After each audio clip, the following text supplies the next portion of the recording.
Hey y'all, I hope you're doing well today. The end of the term is upon us, which means we're all feeling some type of stress. I hope you're managing it well and remembering to take breaks occasionally. Stepping away from the work that you've got to do briefly to recharge sounds like it could be counterproductive, but it's actually pretty helpful to do this. Brain breaks can keep you from feeling overwhelmed. Now, partially because I know there's a lot of work y'all have to do, including studying for exams and other projects in various other classes, I've made the final project in this class something that is not very labor intensive. In fact, if you've kept up with the work, planning this project should be very simple for you. The challenge will come in the actual doing of that, but I'll get to that part of it in a minute. I'll also post a separate video walking you through the steps that you'll need to take for the submission of this project. So, what is this project? It's a reflection, an honest look back at something you have learned this term. I want you to choose one thing that you see as the most important to you out of this class and tell me about it. Specifically, I want you to create a slideshow about this thing that you've learned. I do not want a full paper. In fact, I don't even want complete sentences on the slides. Tell me what has been so important to you and why you see it that way. Some people in the past have talked about learning how to cite things properly, what academic writing is, how to find a good topic, incorporating research into your work, and learning what an annotated bibliography is. These are just a few examples, though. You need to tell me what has stuck out to you about this class. Make it personal here. Then, once you figured out what is so important to you, you need to explain why this is such a big deal. Why was it important to this class?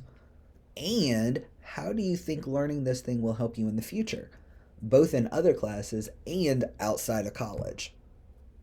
The biggest thing here, beyond having a good topic, is to make sure your slideshow is organized. All right? Go from one point to the next to the next. Like I said a bit ago, I do not want full sentences. Slide presentations should not, I repeat, not have paragraphs. They need bullet points instead.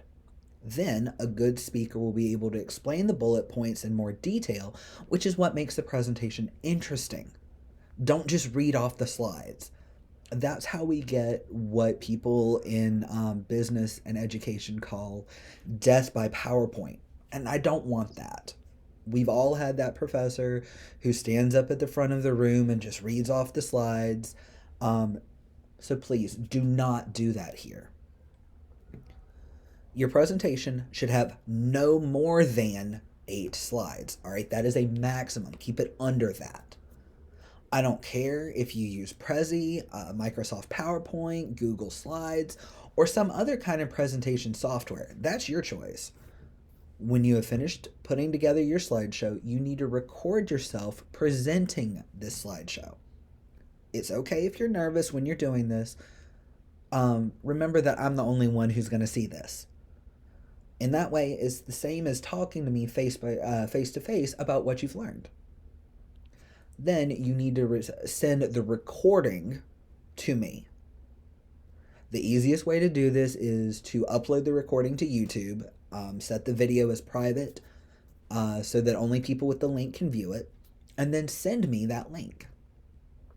I will put up a separate video that shows step by step how to accomplish the recording, uploading, and getting it onto YouTube so that you can send me the link. But it is a pretty easy process once you actually look at how the YouTube creator studio is set up.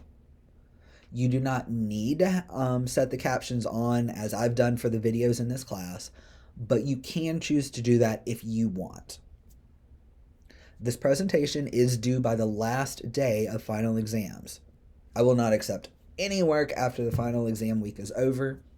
This is because I've only got a couple of days after final exams to finish all the grading, so I cannot accept any late work for this. As always, I hope this video has helped make sense of the assignment, And I do want you to ask any questions you might have about it. There's also a rubric posted on Canvas that you can refer to if you want to check that you've got everything the way that it needs to be.